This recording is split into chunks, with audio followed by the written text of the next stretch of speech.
सालों पहले गर्मियों के मौसम में एक दिन जंगल में सभी जानवर आराम कर रहे थे। अच्छे से आराम करके शाम के समय भेड़ियों का एक झुंड शिकार के लिए निकला। उनमें से एक दारुका नाम के भेड़िए को कुछ दूर जाते ही झाड़ियों से बच्चे की रोने की आवाज़ सुनाई दी। भेड़िया जब झाड़ियों के पास जाकर देखता है तब उसे एक बच्चा दिखाई दिया। वह बिना कपड़े के जमीन पर लेटा था। बच्चे को देखकर भेड़िया चौंक गया और उसे अपने साथ अपनी बस्ती ले गया। इस तरह इंसान का बच्चा भेड़ियों के बीच में आ जाता है। बच्चे को भेड़ियों के बीच देखकर उस जंगल में रहने वाले शेर खान को गुस्सा आ जाता है, क्योंकि वही उस बच्चे को इंसान की बस्ती से उठाकर खाने के लिए लाया था। भेड़िया अपने परिवार की ही तरह इंसान के उस बच्चे को भी पालता है। उसके परिवार में कुछ छोटे भेड़िए और उनकी माँ रक्षा थी। रक्षा ने उस बच्चे को मोगली नाम दिया। मोगली को एक परिवार मिल गया और वह भेड़ियों को अपना भाई बहन समझकर उनके साथ रहना लगा। दारुका ने भी अपनी पत्नी रक्षा को बता दिया था कि इस बच्चे को शेर खान के नज़रों से बचाकर रखना, क्योंकि वो बच्चे को खाना चाहता है। रक्षा इस बात का पूरा ख्याल रखती थी। वो अपने बच्चों और मोगली को कभी भी अपनी नज़रों से दूर जाने नहीं देती थी। एक तरफ कुछ समय बीतने के बाद जंगल में रहने वाले सभी जानवर मोगली के बहुत अच्छे दोस्त बन गए। दूसरी तरफ शेर खान दूर से ही मोगली पर नज़र गड़ाए रखता था। वह मोगली का शिकार करने के लिए उचित समय के इंतजार में था।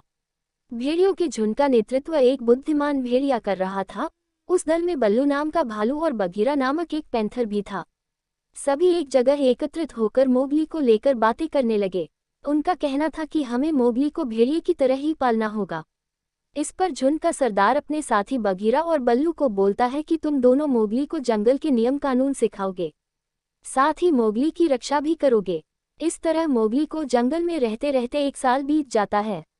मोगली धीरे धीरे करके बड़ा होने लगा और उसके बड़े होने तक बल्लू और बघीरा मोगली को सारे नियम कानून के साथ ही खुद की रक्षा करने का तरीका भी सिखा देते हैं। मोगली बड़े होने तक कई जानवरों की भाषा सीख जाता है। साथ ही वह आसानी से पेड़ों पर चढ़ना, नदी में तैरना व शिकार करना भी सीख गया।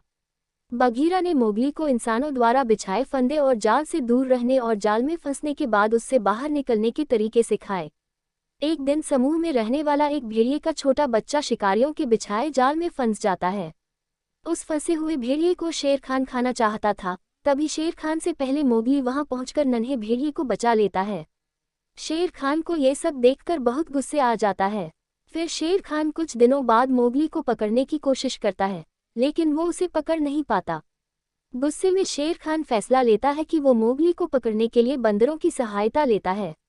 सारे बंदर जंगल के दूसरे हिस्से में रहते थे। वो सारे बंदर काफी खतरनाक थे। शेर की बातें सुनकर बंदरों का राजा मोगली को पकड़ने के लिए तैयार हो जाता है।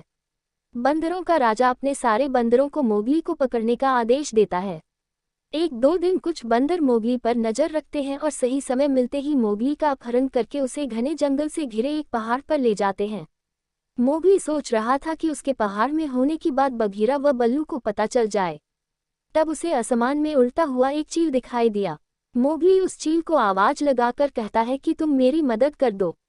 मेरी यहाँ होने की खबर बघीरा और बल्लू को दे दो। उन्हें कहना कि मुझे बंदरों ने यहाँ कैद करके रखा है। चील ने जैसे ही मोगली की बात सुनी तो वो जंगल की तरफ बघीरा और बल्लू के पास पहुंची। बघीरा और बल्लू को मोगली की जानकारी मिलते ही वे को नामक अजगर से सहायता मांगने पहुंचे। शुरुआत में को सीधे बघीरा और बल्लू को मना कर देता है। फिर वे को मोगली के बारे में बताते हैं। मोगली के बारे में जानकर को उनकी सहायता करने के लिए राजी हो जाता है। सभी मोगली को बचाने के लिए निकल पड़ते हैं। शीघ्र ही को, बघीरा और बल्लू बंदरों के इलाके में पहुंच जाते हैं। वहां पहुंचकर तीनों छिपकर देखने लगते हैं। तीनों देखते हैं कि वहां सैकड़ों बंदर हैं। फिर थोड़ी देर बाद को कहता है कि अब मोगली को बचाने का समय आ गया है, चलो उसे बचाकर ले आते हैं। तभी तीनों बंदरों पर हमला कर देते हैं। बघीरा अपने पंजों से बंदरों पर वार करता है, जिसके दर्द से बंदर चिल्लाने लगते हैं। तभी कुछ बंदर बल्लू पर टूट पड़ते हैं। ये देखकर को अजगर आता है और बंदरों को पूंछ से मारने लगता है। उसके बाद बंदर डरकर भाग जाते हैं। फिर तीनों चैन की सांस लेते हैं और को मोगली को दरवाजा तोड़कर बाहर निकाल लेता है। मोगली आज़ाद होते ही पेड़ के पीछे दौड़कर छिप गया। फिर अचानक से बंदर हमला करके बघीरा को घेर लेते हैं। बघीरा को घेरने के बाद बंदर मोगली को फिर से पकड़ लेते हैं। मोगली देखता है कि बघीरा घिरा हुआ है। तभी उसे याद आता है कि बंदरों को पानी से डर लगता है।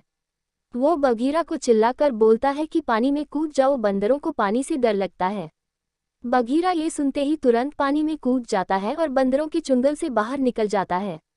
कुछ समय बाद मोगली बंदरों की कैद से भाग जाता है और फिर वह एक इंसानी बस्ती में पहुंचता है।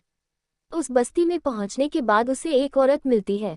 उस औरत का नाम मेसुआ था, जिसका बच्चा सालों पहले एक शेर जंगल में उठाकर ले गया था। मोगली उसी औरत के साथ गांव में रहने लगता है। गांव वालों ने भी मोगली को रहने दिया और उसे जानवरों की देखभाल की जिम्मेदारी सौंप दी। कुछ दिनों बाद मोगली का भेड़िया भाई उसे गांव में देखता है। देखते ही भेड़िया सीधे मोगली के पास जाकर उसे बताता है कि शेर खान उसे मारने की तैयारी कर रहा है। मोगली जान गया था कि शेर खान उसे इतनी आसानी से नहीं छोड़ने वाला है, इसलिए मोगली ने उसे खत्म करने का एक प्लान बनाया। उस योजना में मोगली ने अपने भेड़िया भाइयों की सहायता ली।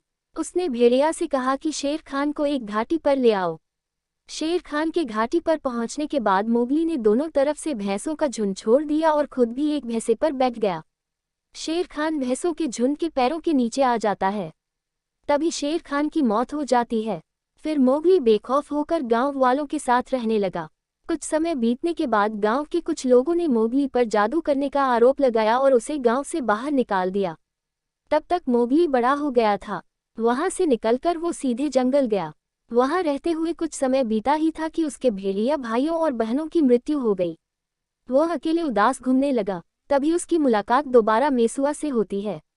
मोगली अपनी सारी कहानी मेसुआ को बताता है। मेसुआ को ये यकीन हो जाता है कि उसके जिस बेटे को शेर उठाकर ले गया था वो मोगली ही है। मेसुआ अपनी कहानी मोगली को बताती है और फिर दोनों साथ में रहने का फैसला करते हैं। इसके बाद मोगली इंसानों की बस्ती में खुशी खुशी रहने लगता है और समय मिलने पर जंगल जाकर अपने दोस्तों से मिल लेता है। कहानी से सीख, हौसला रखने पर हर मुश्किल दूर हो जाती है।